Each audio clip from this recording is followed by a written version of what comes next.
Terima kasih Anda masih bersama kami di Newsroom Today.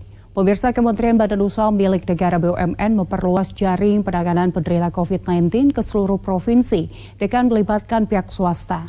Selain memperluas pendirian rumah sakit darurat, Kementerian BUMN sudah bekerja sama dengan 10 perusahaan swasta dalam melayani perawatan pasien penderita COVID-19. Kementerian BUMN akan tetap memberikan layanan terbaiknya, terutama dalam penerapan social distancing, seperti pada sarana transportasi umum baik di darat, laut, maupun udara seperti di KRL, Garuda, Citylink, dan Pelni. Begitu pula pada penanganan terhadap pasien positif COVID-19, Kementerian BUMN dalam 4 hari terakhir menyiapkan dan mengubah Wisma Atlet menjadi rumah sakit darurat penanganan penderita COVID-19 akibat virus corona. Staf khusus Menteri BUMN bidang komunikasi Arya Sinulinga menjelaskan, Rumah Sakit Wisma Atlet yang mengoperasikan diresmikan Presiden Joko Widodo pada Senin 23 Maret kemarin terdiri dari beberapa zona.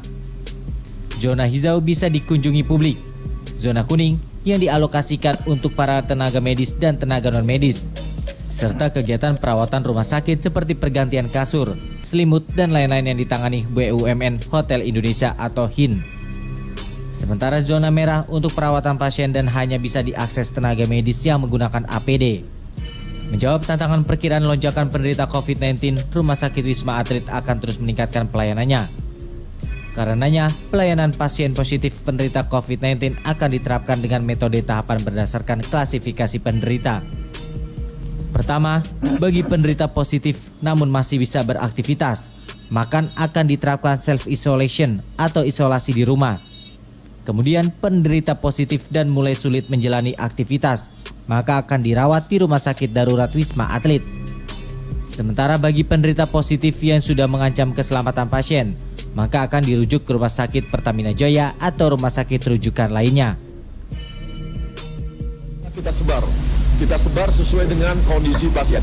Di samping itu, kami juga kemarin mulai diperintahkan oleh Pak Erick Thohir supaya mulai mencari di beberapa provinsi. Jadi ini diduplikasi, apa yang dikerjakan di Jakarta akan kita duplikasi di beberapa daerah.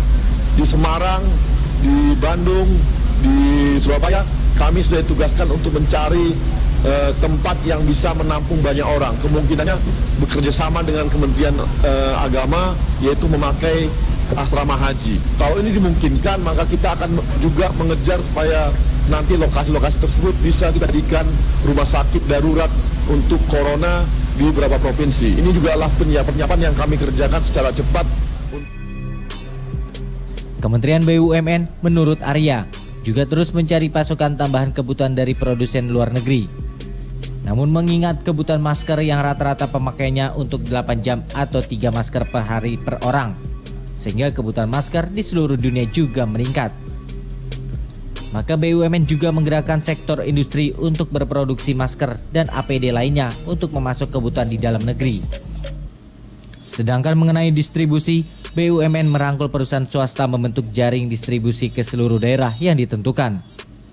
Saat ini sudah ada 10 pendistribusian alat kesehatan rumah sakit ke berbagai daerah.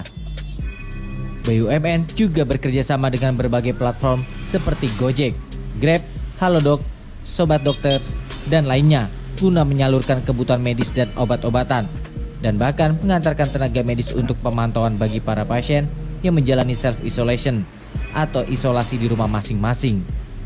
Program ini ditargetkan sudah berjalan pada akhir minggu ini. Tim Liputan, JAK TV.